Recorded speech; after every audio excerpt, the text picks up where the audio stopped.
Dusty has definitely killed before. He puts his hand on his gun and it fires a bullet. So he already had real bullets in his gun. He might like to see his friend die. I've seen it. What if he's actually seen his friend die, like another actor, because he accidentally had real bullets in his gun? Well, we know for sure at that point he definitely has because he kills the invisible swordsman. This movie was basically ripped off by another movie. I'm curious if you can guess what it is. I'm going to say Bug's Life. It's A Bug's Life. A small community is terrorized by a charismatic bandit who shows up every season demanding food or tequila. Let's go get some more tequila. One member of the community leaves to find legendary heroes who can save them. Instead, they accidentally hire a group of entertainers who only pretend to be heroes. And they both feature music from Randy Newman. What a cherry on top.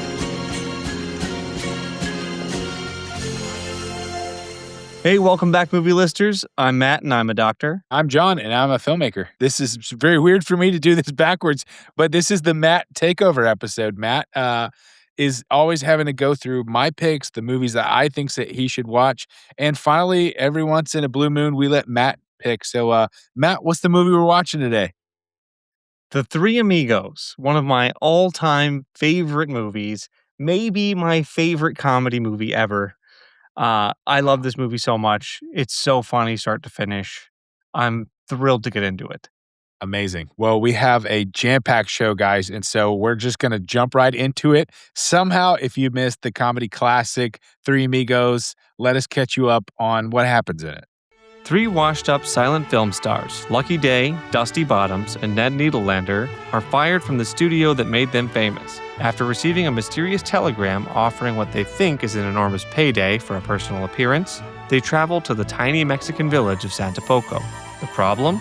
The villagers believe the Amigos are real gunslingers hired to protect them from the ruthless bandit El Guapo. When the trio realizes the bullets aren't blanks, they try to run, but guilt brings them back.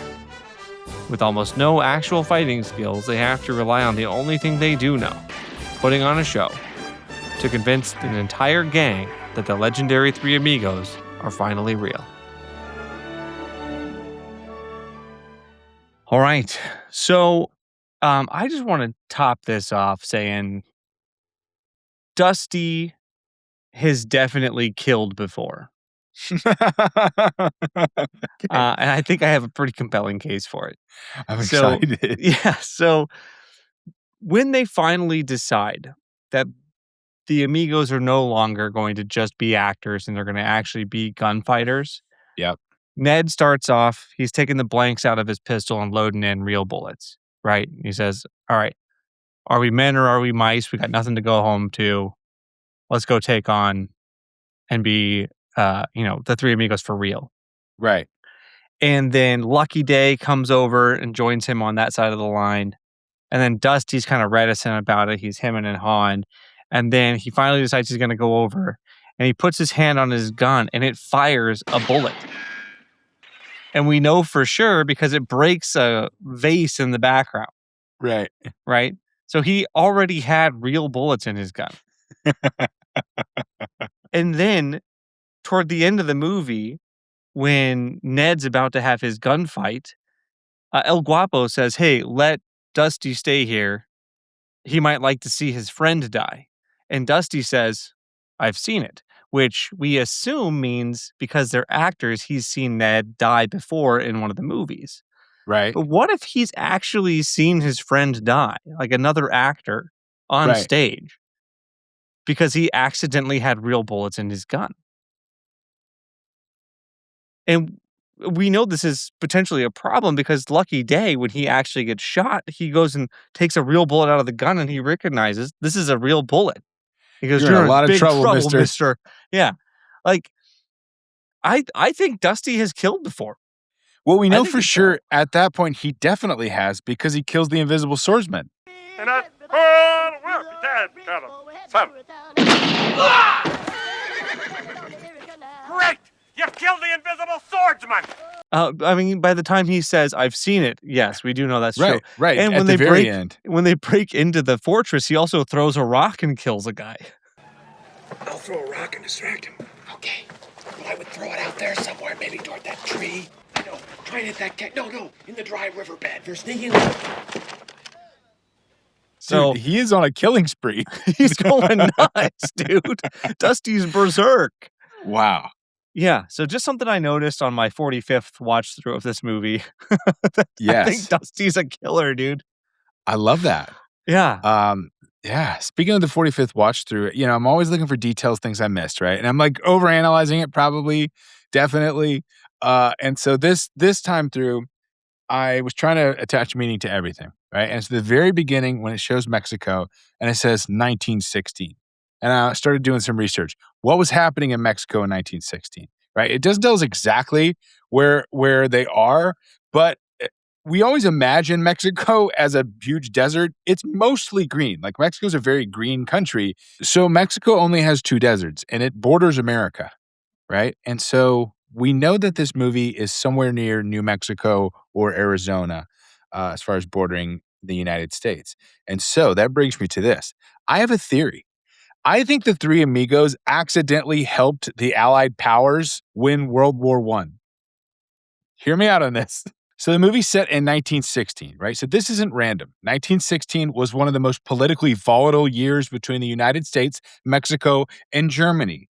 El Guapo is expecting who, Matt? The Germans, Why? because they have guns. Now, this is where it gets interesting. 1916, Pancho Villa, a revolutionary who was invading New Mexico to try to reclaim the Southwest for Mexico, right? So this is going back and forth between the United States and this new formed revolutionary, Pancho Villa and his forces, right? 1916 is literal months before they captured what's called the Zimmerman telegram, right? Which is one of the major things that brought the United States into World War I.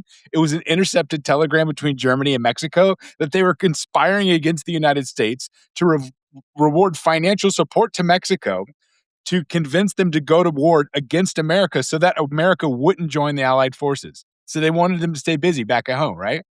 So who's to say that the German that El Guapo's waiting for isn't one of the first people laying the groundwork?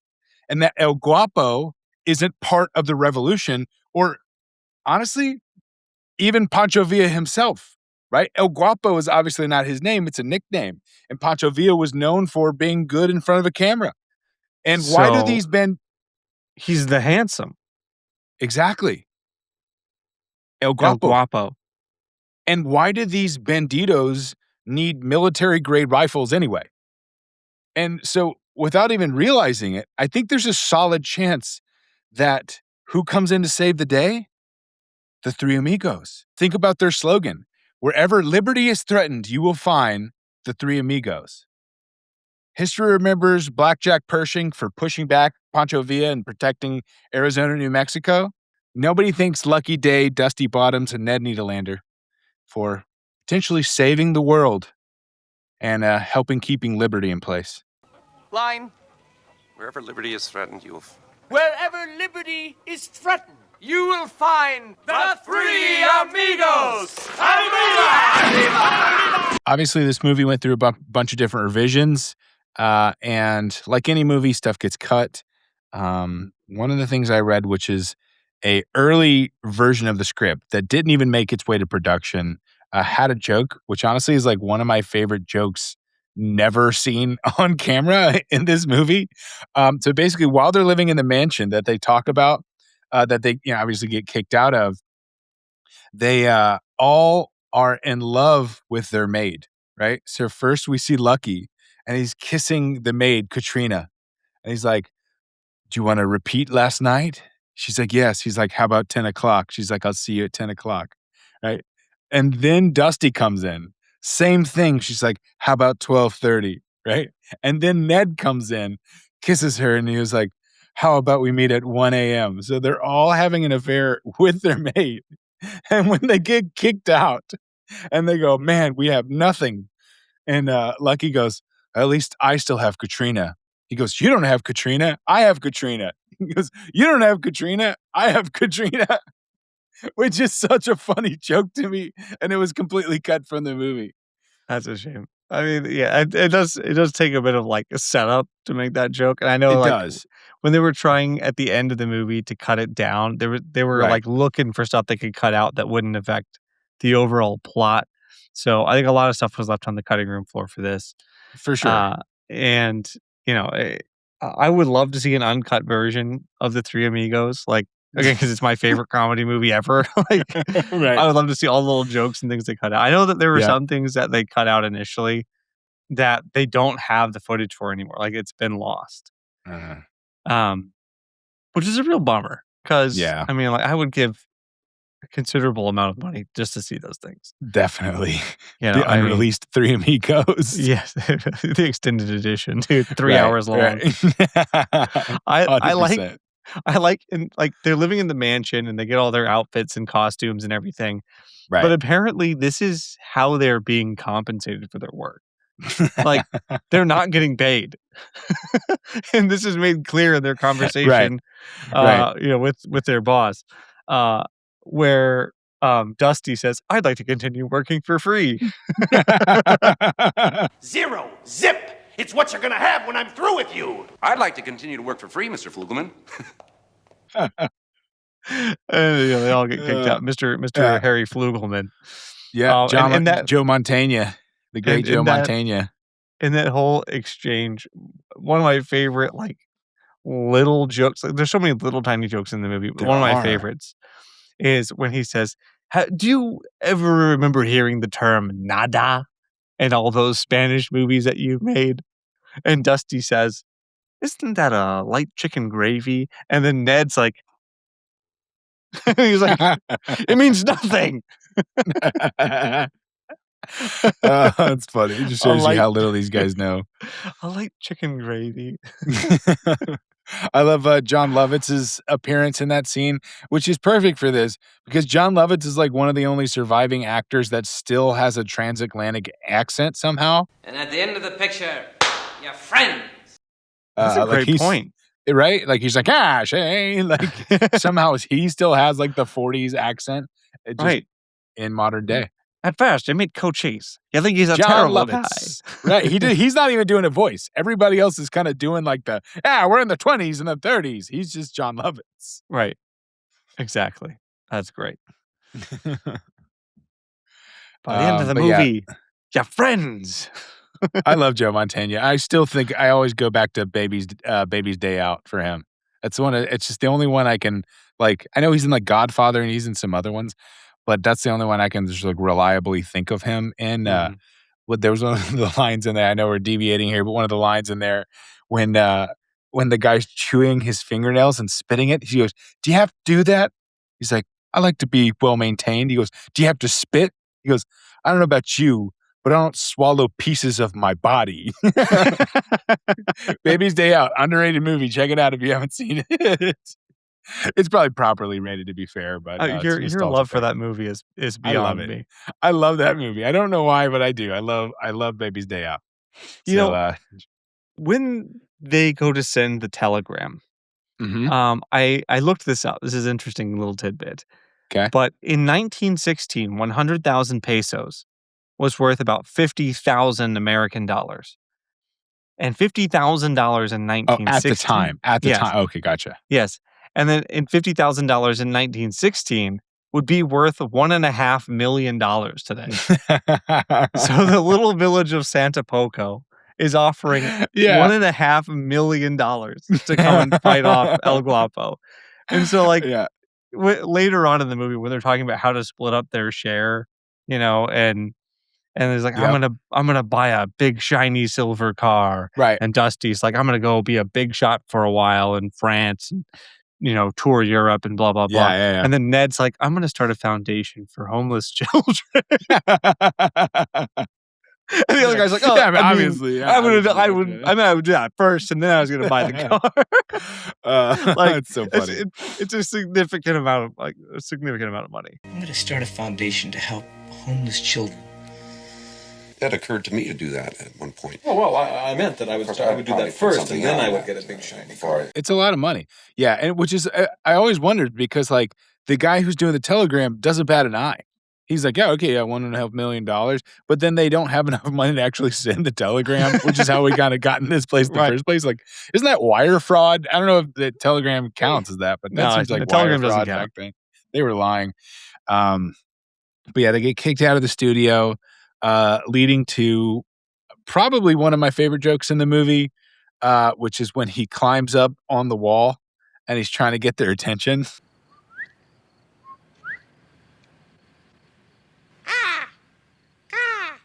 Hey!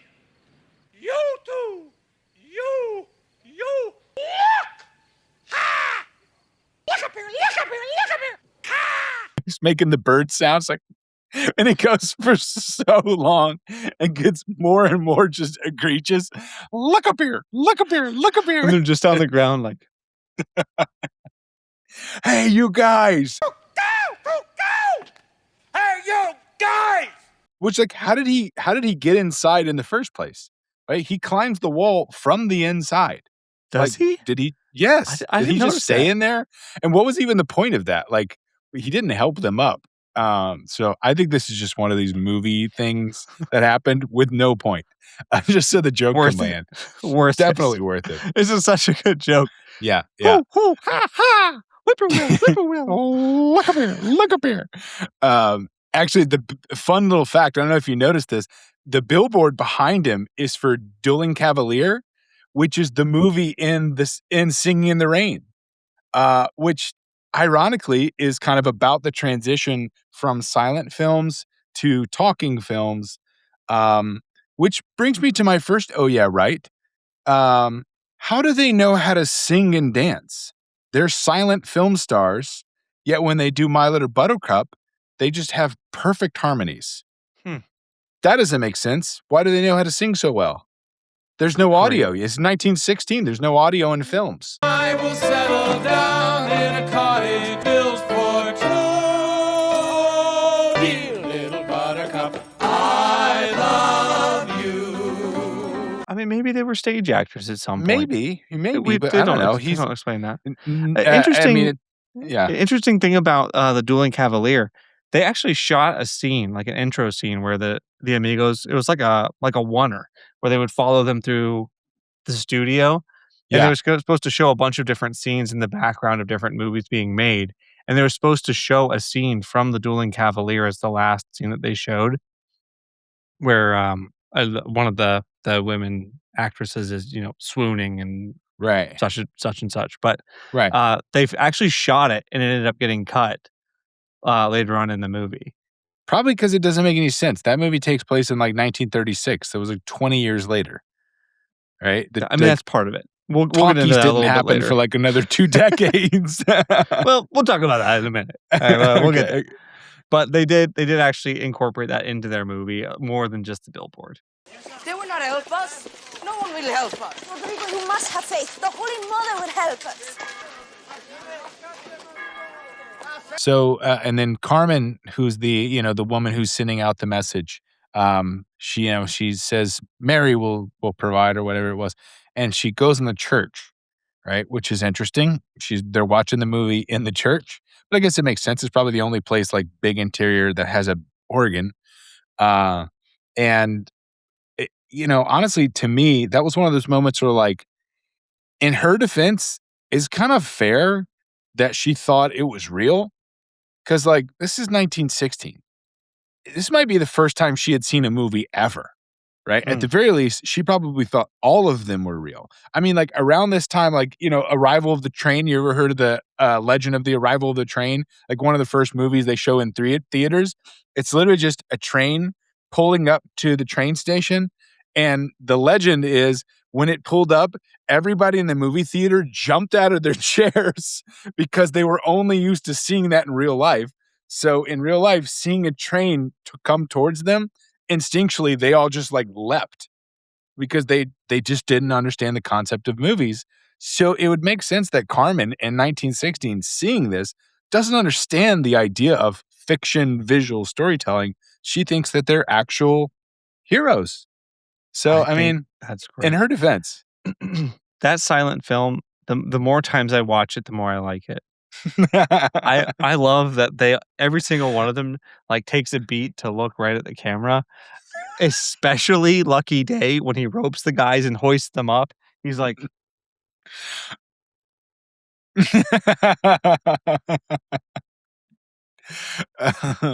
It's so funny. it's just, I Yeah. love it. And then Ned You know is that- always looking and going, That was actually Steve Martin's like real roping skills. Like there was no camera tricks and stuff. really? When he was like a teenager, one of his first jobs was at Disneyland. And he worked in Frontierland where he learned all the rope tricks. So he can actually do all that stuff. And just this That's was cool. the first movie that he had been able to put it to use. Dude, my favorite, there's two they do that are really great in the movie. One is where he's like roping it around this way and he like sends it up his arm and back. Pretty cool, right? Very cool. And then he like starts like looping it around like this. Yeah. Awesome. It's impressive. Very impressive. What I a would love to be weird, able to do talented that. guy. Like, why can he do that? And like banjo, nobody plays the banjo. Why is Yeah, Steve right. Martin so good at the banjo? I mean, he was good. Banjo. Yeah. He's a stand-up comedian, very successful Mhm. actor. Like, Rope The enthusiast. guy's got all of it. Rope enthusiast. Everything you need. White hair in his early 30s. Very impressive. It is. Because Like- he's been the same age since 1986 or Yeah, as whenever far this as I came can tell. out. Like he doesn't age. Very cool. That's one thing good about having white hair early. That's right. Shout out Yeah. white hair. Just shout out. I got a few of them.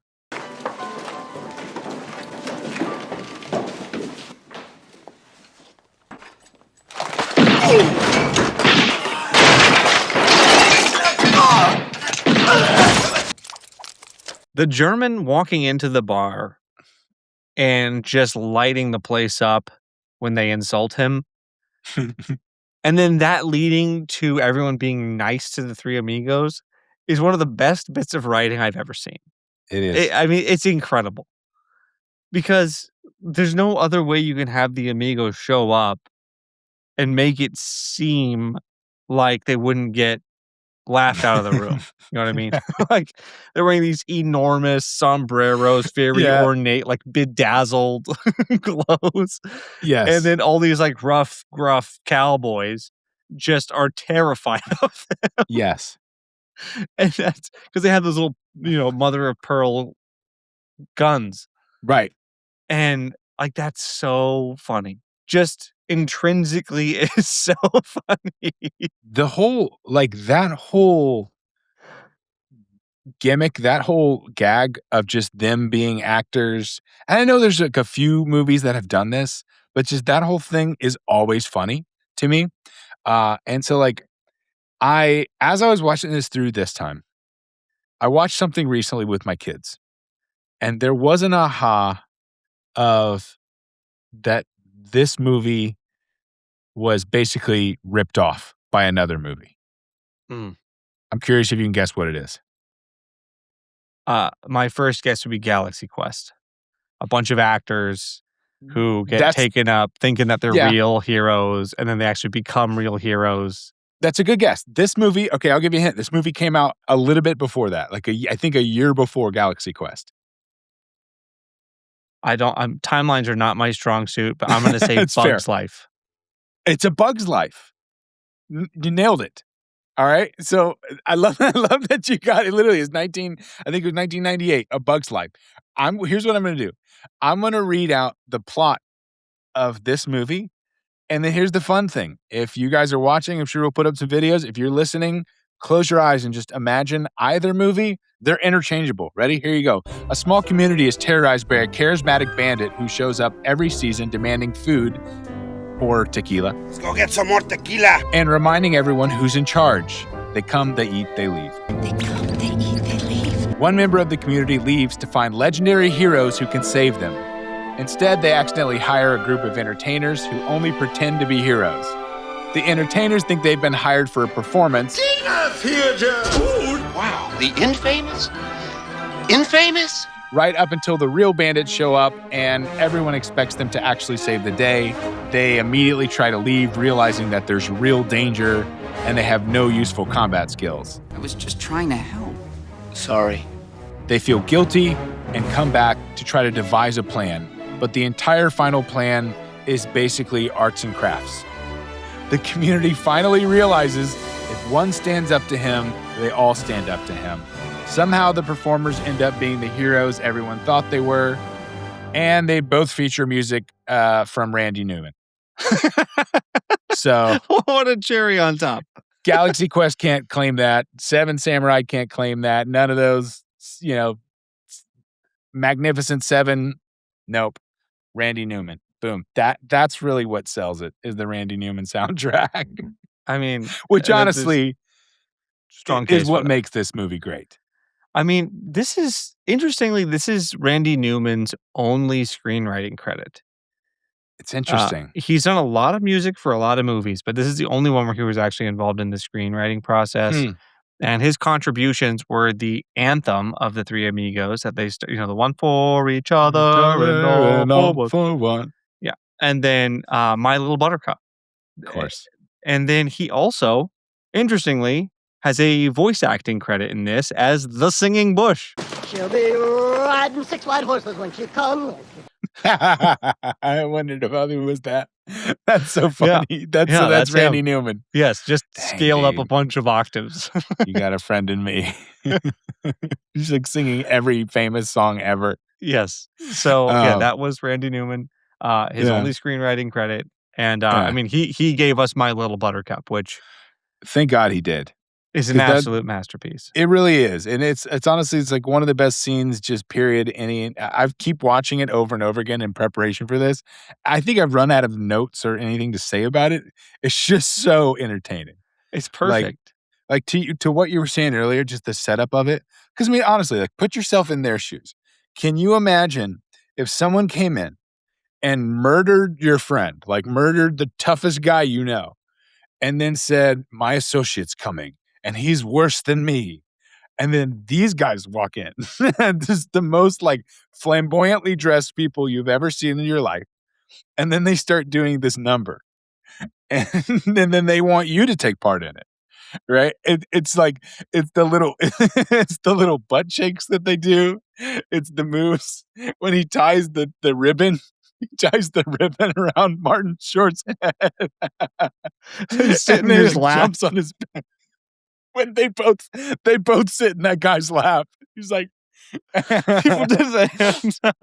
dude, whenever they get the crowd in on it, my little buttercup has the sweetest smile. Has the sweetest Ismael. A while. It doesn't get old, man. We've been watching this movie. This is one of the originals for us, for sure, right? Like, absolutely. Seventh grade, definitely. We used to do as like a celebration. Show. Yeah. We did it at a talent show. We did My Little Buttercup is that 8th grade? Probably the 8th grade talent show. 8th grade talent show. I don't remember what happened. I mean, dude, it's baked into our lives. It really is. So Matt and I actually we know all the choreography of this song.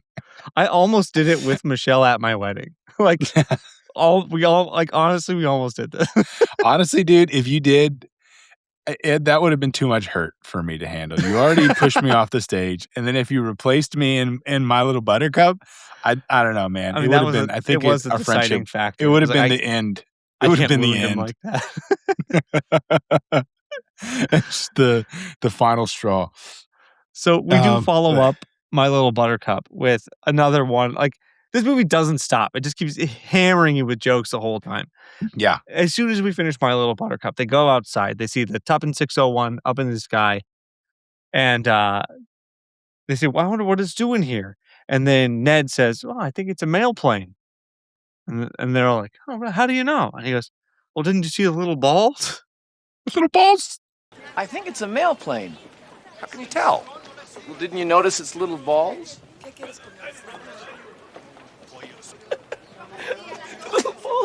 Little balls. And neither of the other guys get the joke. They're both like, And then at least Lucky like pretends he goes, "Oh." Right. And Dusty's just standing there like Yeah, I don't get it which the whole time. that's the famous joke, right? Through this watch through, there is a, I think, potentially funnier joke right before that that's completely overlooked, which is when he looks up, he goes, "What is that?" He goes, "It's a plane." It's such a funny line. What is that? Yeah, obviously, it's a plane. It's a plane. That's great. The little like nuances like that in the movie are honestly one of the things that makes it great. And one of those that movies that you can keep coming back to, right? Like I think that's a little bit of a lost art of movies that you watch. And maybe this is just a middle school thing. I don't know. I don't know what this new generation is. Are they experiencing movies like we did, right? Because we had DVD or we had VHS and we only had a limited supply. We don't have Netflix, right? We don't have endless choice. And so if we bought a movie, I only had like 30 movies. You know what I mean? Like, do you want to watch Signs, Three Amigos, or Rush Hour 2? Literally, that was our it. choice. It was like, I don't even have Rush Hour 1 or 3. I had 2 only. And so I don't know how that happened. And so, yeah, you had a limited choice. So because of that, you just watched it over and over and over again. And you were completely happy with that. You would never do that now with streaming. You know, if you're streaming, you're not going to watch a movie once a week. But we did. Yeah. And I feel like that's a little bit of a lost art, unfortunately. That's a good point. And, I feel like because we had to watch the same movies over and over, there are lines in movies that just get burned into your soul, you know? And this movie for me is maybe one of the most rich in that experience. And this, like, in this section of the movie that we're talking about right now, the one that, like, I think about, like, twice a week is, this town's getting too rough for me. This town's getting too rough for me. Because right after the Amigos leave, the Germans' friends actually show up, and they think that they already saw the Germans' friends, and so they ridicule these guys. Yeah, and then they just destroy everybody in the whole bar. And then the bartender like looks up and just there's guys laying all over his bar. This town's getting too rough for me. I think about that all the time. My line is the same actor. And I think I'm probably saying it wrong, but I've formed my own like internal line. And I say it all, especially if tequila's involved. I go, "Okay, buddy, don't get too crazy." That is the line, I think. I say that all the time. I also say, it's like beer. Fattening. Yeah. Dude, that guy made every line section of the movie. Nailed it. Perfect. Nailed it. If he's still out there, if somebody knows who that guy is, tell him he was a major part of our childhood and honestly still adulthood. We think about him regularly. So weekly. I think about him weekly. Still. Hourly, at least. Hourly. I wake up while I'm sleeping, I wake up thinking about him. So yeah. And I think this movie also has a lot of like really underrated jokes. Like I've watched it so many times. Every time I watch it, I pick up another little thing that they put in that was funny that I didn't notice the first time because it's like it's not one of the big jokes, Doesn't have a big boom. It's when they're riding to Santa Poco, all 3 of them are on one horse.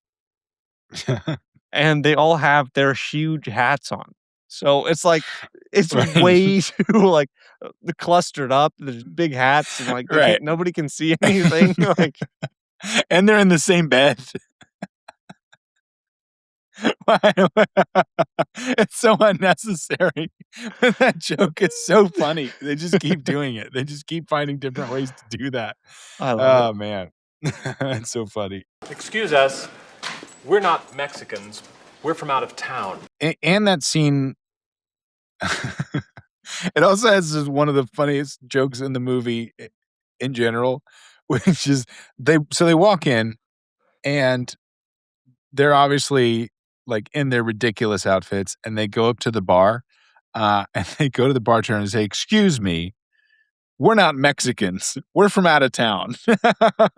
Which is Steve Martin actually said it was his favorite joke in the movie. For good reason. For really good reason. It's such a funny line. Oh, man. It's like 3 white guys in Halloween costumes. We're not Mexicans. But then the bartender thinks that they're like the German killers. And he goes, I think I know who you are. And he goes, oh, okay. And he wink. You're the. He winks. Yeah. Yeah, that's us. Okay. Right. And then he says, the German says, wait here. And he's like, which honestly, if I ever meet Steve Martin, is what I'm going to tell him. I'm going to say, I'm a huge fan. And the German says, wait here. 'Cause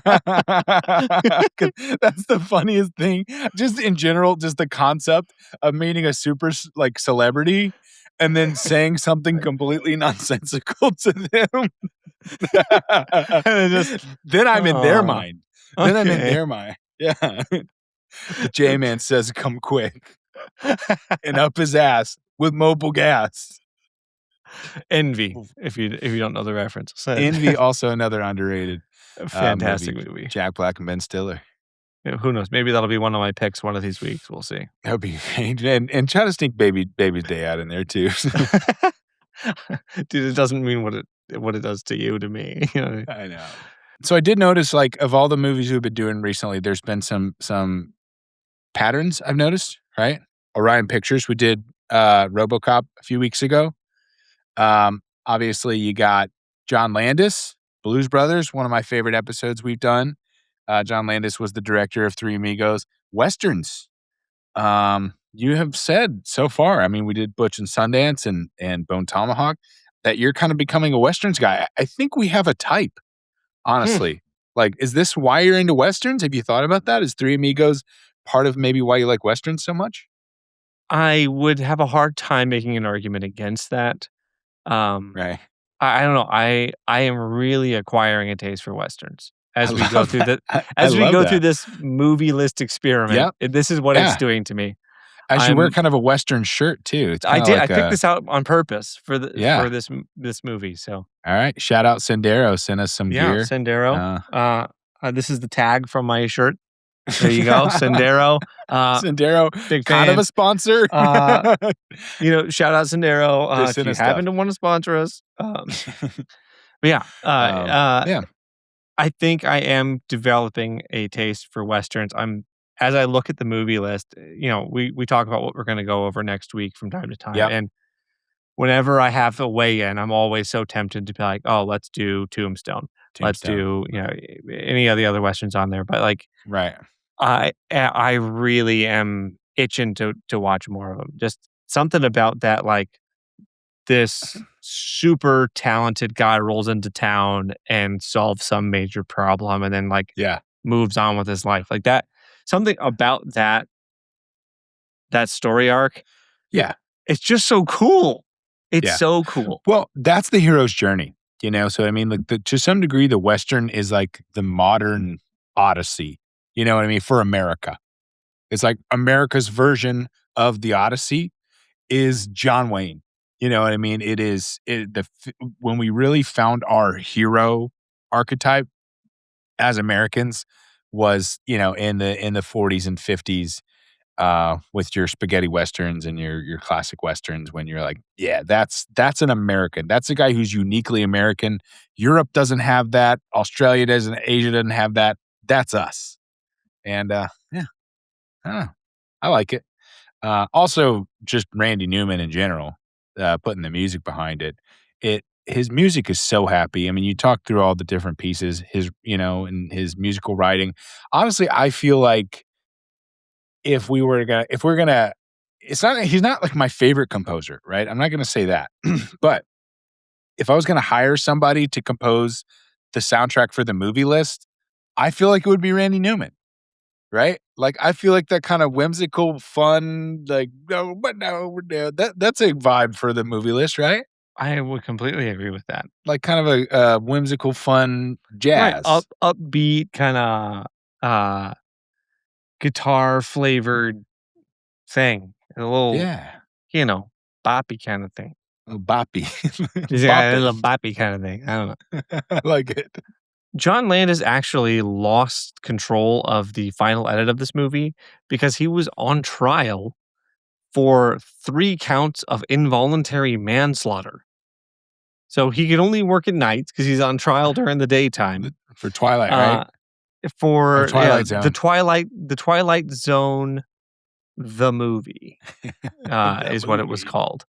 Ironically. And there was some helicopter mishap that ended up killing 3 actors, and so he was on trial for 3 counts of involuntary manslaughter, which he was acquitted for completely. It was good. found to be an unforeseen and unforeseeable event, which is why they said he was innocent. So yeah, I didn't know that. I didn't know he was acquitted, but I know him and Spielberg were friends around that time. You know, Spielberg was in Blues Brothers with him, and it was the producer of Twilight Zone, and I guess that was kind of the parting ways of their friendship after that. Yeah, and they say it made a pretty lasting impact on the movie world. He's the only director, at least at the time of the article that I read about the matter, that has ever been tried criminally for the death of an actor on set. And now everybody's looking at, like, if you're going to make a movie and you're trying for like historical accuracy, is it really worth the additional risk to try to do it practically, or is there some other way you can work it out to not put anybody at risk? So I think Hollywood in general is much more cautious as a result of it. And again, John Landis was acquitted of all guilt in the matter because it was a freak accident, essentially. Right. Spielberg was actually offered to direct this movie, and he was lined up to do it for a while. Allegedly, he was looking at casting this. What? Three Amigos? Spielberg was going to direct Three Amigos? Yes. That would have been insane. So, I know. So he had done a comedy right before this, a movie called 1941, which was terrible. Yeah, not a good not movie. great. And because of its kind of box office failure, I think Spielberg was kind of hesitant to do any more comedies. And so he passed up on the Three Amigos to do another small film, E.T., arguably the best career move ever documented in history. Can you imagine if he did it the other way around? If he passed on E.T. and then did Three Amigos, and then John Landis is like, "I'll do E.T. That sounds pretty good." Yeah, but if and Spielberg then E.T. gets beheaded by a helicopter. You can't say that. Yeah, I just did. But Spielberg would have made the movie to be Steve Martin, and then the other 2 amigos were going to be Bill Murray and Robin Williams, actually. Interesting. So, very different movie. Whoa. When the movie who was playing who? I like to imagine that Robin Williams would be playing Ned Needlander. And then Bill Murray would be Dusty Bottoms. I guess, like 80s Robin Williams. But I mean, like, dude, Martin Short as Ned. Now, I don't know if they rewrote it for him, but like his boyishness is so funny. It's so funny. Like, I can't imagine when he falls asleep when they're at the campfire and he's like, "Oh, look at the little guy." Good night, Ned. Good night, Ned. Yeah. It's I think it's perfectly cast as is. But I think it's interesting to imagine if you were to do the recast that were listed. Like, before Spielberg was kind of slated to potentially direct it, it was being written to be played by Steve Martin, John Belushi, and Chevy Chase. And then in a later iteration, Chevy Chase was going to be potentially replaced with Dan Aykroyd. That would be good. This is Blues Brothers with Steve Martin, basically. Exactly, which would have been fun. With John Landis. Right. Well, obviously, John Belushi passed, unfortunately, before they made this movie. So they went with Chevy Chase and Martin Short. I mean, it was the 80s, have the Three man. Amigos that we have today. When you're talking about like SNL, former SNL cast in the 80s, would you say you have a plethora of options? You had a plethora. Yeah, you have a plethora. And there has been rumored a potential for a reboot. It was just a very off the cuff thing, but no. Well, hear me out. So I think it was at Comic-Con in 2019. Chris Hemsworth was kind of talking with the cast of the Avengers, and they were talking about how, him and Robert Downey Jr. and Chris Evans wouldn't be able to really work together anymore. They were talking about doing a reboot. Right. And Chris Hemsworth was like, well, maybe we can consider doing Three Amigos or something. With Three Amigos with Robert Downey Jr., Chris Hemsworth, and Chris Evans. Which I don't know, man. it's hard I don't know. that's real hard to picture. Can you imagine him coming in being like super jacked? Like, I think that's fun to imagine like a couple of like, yoked amigos would look like. But I think if I was gonna do realistically, if we were gonna do a Three Amigos reboot, the Workaholics guys would be kind of fun. That would be fun. Or we did Popstar a few weeks ago. The Lonely Island guys would be kind of fun. Lonely Island, Three Amigos, directed by Akiva that did Naked Gun. I would be on board with that. I would be more on board with that for sure than Chris. I don't want to see Chris Hemsworth in the Three Amigos outfit and Chris Evans. They're too serious. We need ridiculous. Or maybe the guys from like Talladega Nights, Will Ferrell and John C. Reilly. And then Sacha Baron Cohen. That's too ridiculous. That's too ridiculous? Yeah. I don't know. I think that'd be great. I like Lonely Island. I like my Lonely Island Three Amigos idea. That would be fun. That would be really fun. Three Amigos. We are honored to have you in our home. Do you have anything besides Mexican food? So, when we get to Santa Poco, one of my favorite scenes in this whole part of the movie, maybe the whole movie in general, they arrive at Carmen's house, and Carmen's parents are feeding them dinner. And Dusty's trying to eat his taco, and everything keeps dropping out the bottom of his taco. And then the matriarch of the family says, "We are honored to have you in our home." And he says, "Do you have anything besides Mexican food?"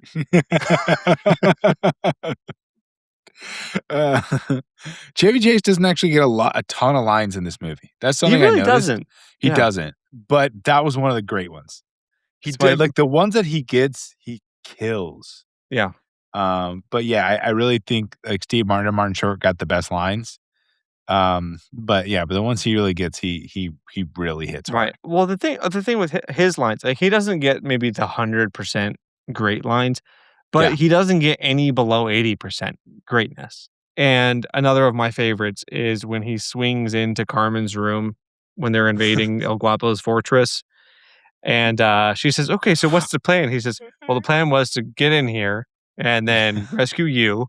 And then that we didn't think the first part of the plan would work. So there is no further plan." And then she says, "You can overplan these things."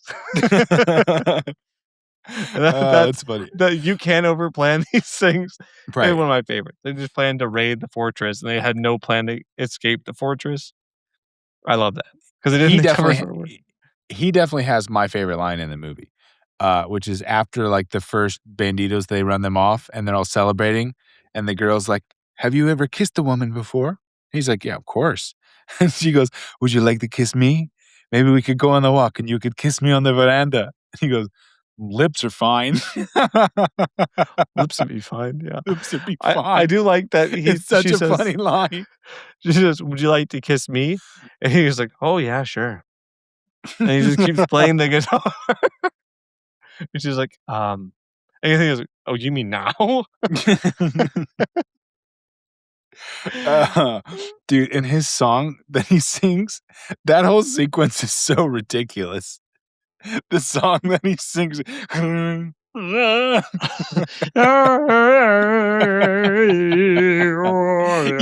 completely just improvised all of that. Of course. That's just Chevy Chase.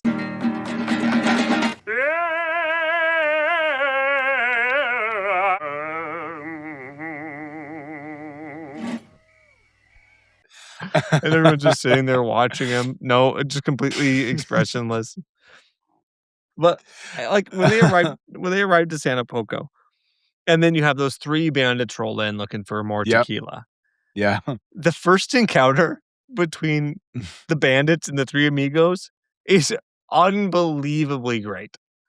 You have the Three Amigos walk out there thinking they're going to do this big like show for people.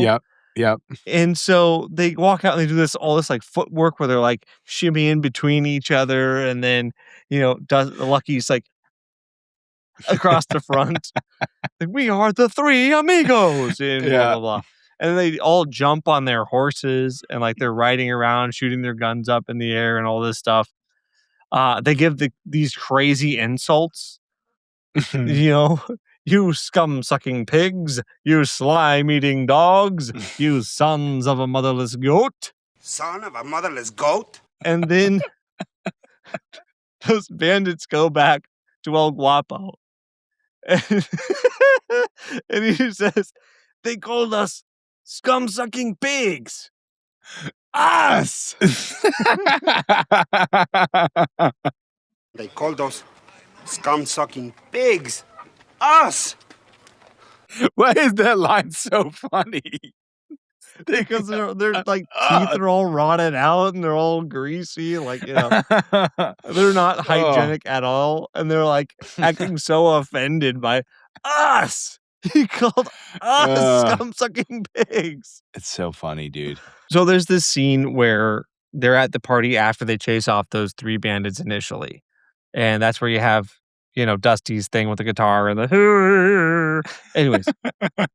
Ned has a moment where he's sitting there talking to like all these kids about how he met Dorothy Gish and how she said, "Boy, you have got it." And he goes, "Oh, Dorothy Gish." That's a true story. And nobody has any clue what he's talking about. And that, I think, is like one of those underrated jokes in the movie. Like, you have to actually think about what's happening for it to be funny. Yeah, right. But if you realize he's they probably to a don't bunch, speak English. he's talking to a bunch of kids about complete Dorothy gibberish Gish. to them. Like, they don't know who Dorothy Gish is. Right. You know, they don't know that he was a child actor and what that entails and, you know, all this stuff. I think that's an underrated joke. It's very funny. That joke encapsulated, and then the scene in the bar where Lucky thinks he's being recognized by the bartender who thinks he's someone completely different. Those 2 jokes encapsulated is Only Murders in the Building. Those are Steve Martin and Martin Short's characters in Only Murders in the Building, like to a T, just over and over again. It's just that joke. That's what I love so much about that show is I just get to relive the best part of Ned and Lucky's characters just 20 years later, 30 years later, in kind of a modern retelling. But it's the same joke. It's so fun. I like that. I mean, I haven't seen Only Murders in the Building yet. I know you've recommended it to me. I know. I'm working on it. I tried to watch it with my wife, and she's, I don't think this is for me. So I've got to find like my own time for it. Dude, why stop watching rewatches of Frasier and freaking watch this, dude? I can't, dude. It's too good. I'm telling you, Matt. I'm telling you. It will. feels like Three Amigos. It feels like Three Amigos. I'm almost done with they my just watch took of this Frasier. and they just made the same characters, and I love them for it. It's so funny. I love it. I like that. I will watch it. I promise you I'll watch through it. Okay, good. All right. Next, you have the whole El Guapo entourage show up. And El Guapo is watching the Three Amigos do their whole thing where they're riding around on their horses, shooting their guns in the air. Arriba! And he goes, I like these guys. They are funny guys. And then he says, only kill one of them. And, you know, Lucky then gets shot in the arm, falls off his horse, and realizes they're using real bullets. Yep. Wait a second. Oh, great! Real bullets! Oh, I'll keep this. You're in a lot of trouble, mister. Yeah. It's one of those big turning points in the movie of, it's real. It's real. You're going to be in big trouble, mister. It's funny. It's kind of a random tie-in, but I heard a story. Matt Damon, apparently, this is one of his favorite movies, and him and his dad like just would watch it all the time. It's one of the movies that they quote together all the time. And so his dad was diagnosed with cancer, and his dad would play these like ridiculous jokes that he thought his dad was like messing with him and his brother, that he was like faking cancer to try to get them to come home. And they came home and they're like almost hesitant, like, is this happening? And his dad goes, It's real. It's real. He quoted Three Amigos to let them know that, like, no, I actually do. I do have cancer, which is a really interesting thing. I think he ended up surviving it. So, but wonderful. Yeah. I mean, that makes this a really funny, happy story. Then. So now we can laugh at it. Yeah. I'm like 40% sure he survived it. So I hope. Do your own research, guys. Sorry if I'm wrong about that. Also, the getting shot in the left arm is a running gag from another movie of Steve Martin's from that era. So it came out before this. But in the movie Dead Man Don't Wear Plaid, his character Rigby Riordan repeatedly gets shot in the left arm throughout the movie. And so Lucky Day getting shot in the left arm is like a nod to the joke in that movie. I like when they go and show the bullet and they say, "You're in big trouble, mister." They realize it's real. And then they go to like beg for their lives, basically. And like, we're not gunfighters. We're entertainers. We sing and dance. And then they do My Little Buttercup for the second time. And John, watching it this time, I cried laughing. Because I was just watching Dusty the whole time they did this second repeat of My Little Buttercup, and it is so freaking funny. My little buttercup has the sweetest smile. Don't you want to die like dogs? Do you want to die like dogs? That's an underrated line in that part too, is when he goes, "Tell us we will die like dogs." What? Tell us we will die like dogs. You will die like dogs. No, we will not die like dogs. We will fight like lions. Dude, Guapo's probably so confused. Like, what the crap is going on? I literally think they survive half the time just because he's so intrigued about, like, what actually is this? Right. That's a good point. Like, that's literally the only way that they survive. I got bad news. Matt Damon's dad died. So rest in peace, Matt Damon's dad. Sorry. Well, it was real. That's not going to be a short. Sorry, Matt Damon. Sorry, Matt Damon's dad. But yeah, so he kissed me on the veranda. They do get shot. And then the realization scene, when they go back and they start crying. It's so funny. And he goes, "Well, we're not going to get paid, that's for sure." We're not going to get paid, that's for sure. Yeah. So funny. Man. Yeah. And then obviously El Guapo gets real pissed and kidnaps Carmen and takes off. And the movie takes a strange turn. They decide to go after her. And one of the lines where he says, "Man, and how many miles was it before we turned around and had to go back and ask for directions?" Just 3 or 4, which means they rode like 12 miles just uselessly because they didn't know where they were going. They just took off and rode 4 miles on a horse. Wait, it's the wrong direction. And they had to go back 4 miles. And then back. And then back, which means there's a good chance when they're setting up camp, that's literally all they had done that day, is left and then gone back and then gone to the same spot and then set up camp. Fantastic. Yeah, campfire scene. The campfire scene is nuts. I think Maximus made his film debut there. Maximus from Never Stop, Never Stopping, pop star. Yep. Hashtag Turtle Club. Hashtag Turtle Club. Hashtag Maximus. Before friggin' Gladiator. That turtle looks strikingly similar to Maximus. Yeah. And he can speak, which does explain why. What's his name? Nathan. What's his name? Huh? For real? What's for real's name? Connor for real. Connor for real. Why Connor I loved him for so real. much, if you could talk to him. Yeah. Yeah. Soggy bone syndrome. Fun fact on that: the turtle's name in the credits is Carl Lafong. The voice of the credit is Carl Lafong, which is a famous line from a 1934 movie called "It's a Gift," which is just a guy saying his name is Carl LaFong. Big C, little A, little R, little L, and he spells his name out like that.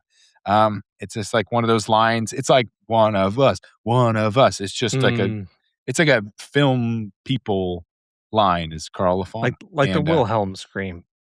Exactly. And so a lot of characters that don't want to be credited are Carl LaFong for like the last like 50 years in movies, which makes me think it's probably John Landis.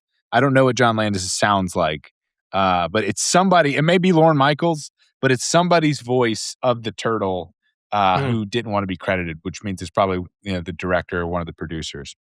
Interesting. But yeah, so now we got Maximus and we got Carl LaFong, and then obviously the turtle. So I mean, we're literally putting together a turtle club. #Turtle Club. And if you guys want to join the Turtle Club, check us out on Patreon. If you love what we're doing and you want to support the channel, then go to Patreon /the movie list and join us and join in on the fun. Join the Turtle Club. Be part of this Turtle alumni. Turtle Alliance. Turtle Alliance. Turtle Alliance. So the crew then approaches the Singing Bush, which is their next destination. When they arrive, another subtle, underrated joke. Dusty Bottoms, when trying to dismount his horse, accidentally gets onto Ned's horse backwards. And then he's like flabbergasted how he's still on a horse. And then they approach the Singing Bush and ask it repeatedly, "Are you the Singing Bush?" He goes, "I'll handle this. Excuse us. Are you the Singing Bush?" Hey, are you the Singing Bush? All right, so like that part confused me a little bit. A few things. They have a notepad. So when they went back and asked directions, were the Mexican people telling them that you have to do this? And then second of all, how did they write some of this stuff? Right? So like you just say Farley 11 times. Like Farley, right? But then I understand that. How do you even write down what Chevy Chase said? He was like, like, how do you write that down? Like, what did he even say? That's a great question. And then my second question to that point, is El Guapo doing this every time that he goes back to his base? I had the same question this watch through. I'm like, are they having to summon the invisible swordsman to point them the way every time? Like, can't you just? Or is this a magic gateway that opens, or is this? This part of the movie gets really confusing. It really takes a different turn. Yeah, one thing I'm sure you don't know about this is that when Lucky Day says Farley, huff her, that little last bit, the huff her, is the last name of his character in The Man with Two Brains. Farley, huff her. He's Dr. Huffer. Is that a reference? Like, was that it's a reference. It's specifically actually a reference. Interesting. Yes, to The Man with Two Brains. So wow, they were sprinkling little jokes. Even if you didn't notice them, it was still funny. But if you do notice them, it's actually a reference to The Man with Two Brains. There did seem like several parts in the movie, and I didn't write any down. I should have. But there's several parts in the movie where like they would like say something, and I didn't really get it, and they would pause. So I'm like, there's a joke here, and I just don't understand it. Like this was an 80s joke that is just going over my head. But there was a few of those. Like something happened, and I'm like, that's not funny, but they're pausing here for laughter. As if it's pause for laughter there. Yeah, I don't know. It seems like a really advanced way to get to a fortress for El Guapo to deal with all of that and like an absurd desert. That scene's very funny when they all have the water. How did that much sand get in Ned's canteen? Like, how did the distribution here happen? That's another part I'm trying to figure out. Like, that seems like a prank. That seems like someone pranked him in a very dangerous way. Right. And why does Dusty just throw his canteen away? Like, he just so doesn't care about it. Dude, that canteen was so filled too. He drank 100% full. so much, 140% full. He's at least. gargling and spitting. Yeah. He throws it. He's putting lip balm on, and he looks over, and they're Lip just balm? like, Dude, lip balm? Martin Short's sand in his mouth. And lip balm is just such a good joke. Dude, that's Great it's joke. a high quality joke. Yeah. We're gonna have to figure out a way to get inside. It looks impossible. Lucky those walls are 25 feet high. There's no way we'll ever get in there. I think Dusty's right. Well, we're just gonna have to use our brains. Damn it. So they arrive at El Guapo's fortress. We're setting up his birthday. Which I mean, like this joke is like this movie is full of jokes. I would say it has a plethora of jokes. Would you say it has a plethora, Matt? What is a plethora? Dude, why is El Guapo so funny? He's like the funniest villain ever. You told me that I have a plethora, and I would like to know that someone would not tell you that you have a plethora if that person did not know what a plethora is. Yeah. It's even funnier because Alfonso Arau, who plays El Guapo, is like a esteemed Mexican director. He made a movie a couple years after this called Like Water for Chocolate, which is beautiful. But it's like an art movie. So it's just really funny that like he goes from like doing these like art house, like beautiful films to like, I would like to know if you know what a plethora is. One of my favorite lines in the movie is when he was like, he's trying to be all romantic. He's like, Jefe. He's like, come on, Guapo. If you want the woman, you take the woman. He's like giving him a little pep speech. He's like, he's a desert rose. You cannot force a flower to open. And he's like, when do you think her flower will open? He goes, tonight, or I will kill her. It's such a funny line. He does say it so eloquently. He's like, you cannot force open the petals of a flower. When the flower is ready, it will open itself up to you. When do you think she will open up her flower to you? Tonight, or I will kill her. He's freaking funny, man. He's a great character. The party in general is so funny. Everything about it, like when they go in there and they're like, you already talked about when Dusty does his, you can't plan too far ahead. What was the line? You can overplan these things. You can overplan these things. And then they, when Ned does his like swing in and then his like stirrup get caught in the piñata and he's just hanging there for the whole time. Just watching the party. He's watching the party and he's like enjoying the party. Like dancing with the music. It's so funny, dude. And then there's a part where they shoot up in celebration like El Guapo does and almost hits him. He goes, ah! Oh man, why is that so funny? I don't know. But yeah, one of Matt's cry scenes in this movie, I cry every time, is when Lucky Day belly flops onto the ground. I cry laughing 100% of the time. So it's a Matt cry scene, but just crying from laughing. I laugh till I cry every time I watch.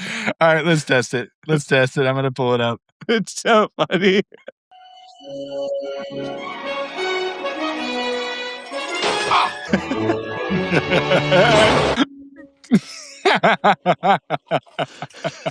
Seize him! Seize him! And then he's still hanging there. Oh man. Oh, that's good. It's so funny. Goodness gracious. He gets immediately surrounded by 30 guys with guns. Seize him.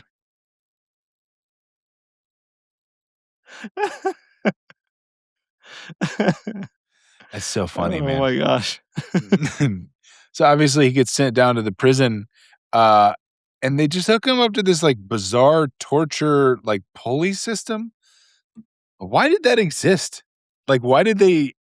Like, why? That seems like a lot of work, honestly, to create that little pulley system just to give him an opportunity to escape. False hope. But how is it not false hope? Like, he got out, like, not that hard. Like, it didn't take him that long. It took him less than an hour. Right. My favorite part of that whole segment is when they chain him up to the wall and they leave. He goes, "Do I just wait here then?" He's chained to the wall. Oh man. And then they're having El Guapo's birthday and he opens up, he goes, "It's a sweater." It's a sweater. It's from all of us. Dude, the sweater as a present in the desert. Yeah. Is just such a great joke, dude. Yeah. Fun fact, that was a joke written by Randy Newman. Really? Yep, he wrote that line. It's a sweater. It's a sweater. It's one of the better jokes in the movie, honestly. It's solid. So funny. It's so very solid. funny. And he goes, "It's from all of us." We all chipped in and got you this. And he goes, "Oh, I love you guys. You're like my family." And he goes one by one. And then, honestly, like, Dusty has the worst disguise ever. Like, he just put on the guy's robe, but he's like a 6'3" white guy standing in the front. Like, why did he go so far in the front? And then one of the best moments in the whole movie, then he goes up to him, he goes, "And you," he goes, "We raped the horses." Raped the horses. He goes, "And rode off on the women." Prune the hedges of many small villages. So who the hell are you? Why did he do that? Why did he stand so far in the front? Why did he get through so many of these outrageous things before El Guapo figured it out? Yeah, okay, yeah, raped horses, of course. Right, rode off on the women. Yeah, obviously. Prune the hedges of many. That's what gave him away. Prune the hedges of many small hedges. villages. Like, I don't prune hedges. Who the hell are you?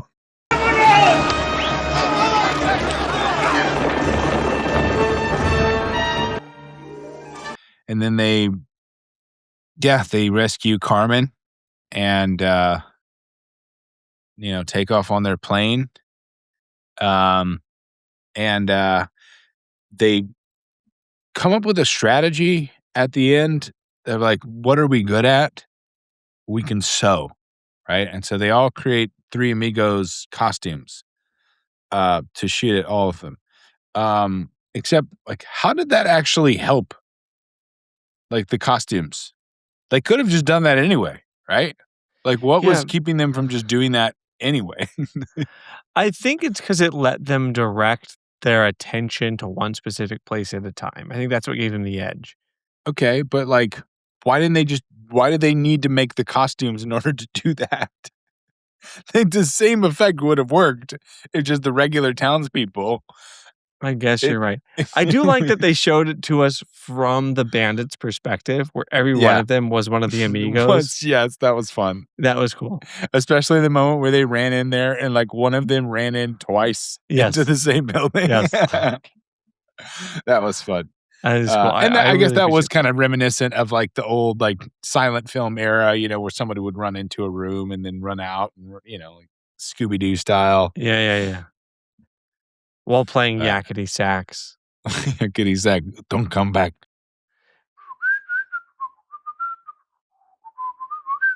That's yakety sax. But yeah, and so I guess we're kind of rounding the corner here. We're around that part. I might as well give you my right. I already kind of hit one at the beginning, which is how do silent film stars know how to sing and dance so well. And then my other one, which is when they take off and he's like, I kind of know how to fly a plane. He obviously does not know how to fly a plane. They're freaking out the whole time. Dude. They are barreling in on that town. And then it cuts to just the smoothest landing that anyone could ever hope for. Yeah, right.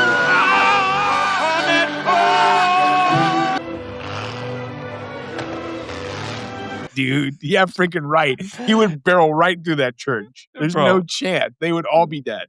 The way that Ned is screaming harder than anyone else is so funny, dude. He's like, ah! Everyone else is like, oh my gosh. But Ned is like just shrieking the whole time. It is very funny. It's very funny. My oh yeah right is going to be the fact that Lucky Day's left arm after getting shot heals immediately. He got shot in the arm. Right. And he's completely fine. Seemed to barely bother him. Never has any impact. Mm-mm. Don't even see any blood or anything after. You see it there, but... Right. And before we move on, one last really funny joke that I think gets overlooked is when Lucky Day says to Carmen, I'll come back here someday. And she says, why? I thought that maybe you and me would... Like, yeah. Yeah, of course. Yeah. Yeah. One more, oh yeah, right? How did they get there and how did they get home? They're homeless and they have no money. Or they don't even have clothes. They had to steal their clothes. That's a good point. Yeah. He says, we're going to come back for our stuff. What stuff? They didn't carry, they weren't carrying anything at any point in the movie. Were they carrying anything with them? Yeah, they're literally homeless. That's a good point. They have nothing. How did they even get there? They rode the horse in with nothing in their hands. Yep. So it was just the cufflinks. They're homeless. They're literally homeless. It was just the mother of pearl cufflinks. Did you happen to find any cufflinks? Which honestly, if you're that poor, I would understand asking for. It's like they literally have nothing. So where do they have to go? I would have just stayed in Santa Poco. Might as well. Obviously. Yeah. Or maybe they're going to go around. Well, I mean, technically, he did say, wherever there is injustice, we'll be there. Whatever liberty, that's where they had to go. They were going to war. They became the Amigos. They literally became the Amigos, and they knew that they had to defeat Pancho Villa and then the Germans, and then Red Skull. Well, I mean, is goes all the way to the top. Is Pancho Villa El Guapo, or isn't he? You know, did they already defeat him? No one knows. I mean, honestly, though, historically, you can't convincingly tell me that Pancho Villa is not El Guapo. So, yeah, I mean, it's a good point. Also, last little thing, it bothered me for years until I figured it out. The German says, I watched you, you're my favorite star of the silver screen. I watched your movies even back when you were known as Little Nettie Knickus. Yeah. Right? What does that mean? He's saying Little Nettie Knickers. Yeah, knickers. Yes, Knickers. Yeah. Little Nettie Knickers. So that's what Ned Little went Nettie by Knickers. Yes, that's what he was when he was a kid. Nettie Knickers. Yeah. So See? anyhow, obviously, my picks don't get rated. They're perfect movies. Every single time, I have no flaws in my movie selection. So Matt's picks don't get rated. Previously known as Turtle Club picks, but those now have a new meaning because we actually have a Turtle Club, and it's not just you and me anymore. So come join us at the Turtle Club on our Patreon. Thanks for watching, guys. If you made it this far, drop something in the comments. John, what are they going to tell us in the comments this time? They really need to tell us what their silent film name would be. If they were a silent film star in 1916, what would your screen name be? That's a great question. That's a fun one. How do you pick a screen? I mean, these guys all went by their actual names. Yeah, maybe. Or Nobody maybe really those were did. their screen names. Almost definitely not. Lucky Day. Lucky Dusty Day. Bottoms. That was Come on. Dusty Bottoms. Yeah, that was not his name for sure. So, point. So let us know what your 1916 name would be and why I'm right about how they affected history in a positive way and really changed the outlook of the 20th century. Things would be completely different were it not for the Three Amigos. We are the Three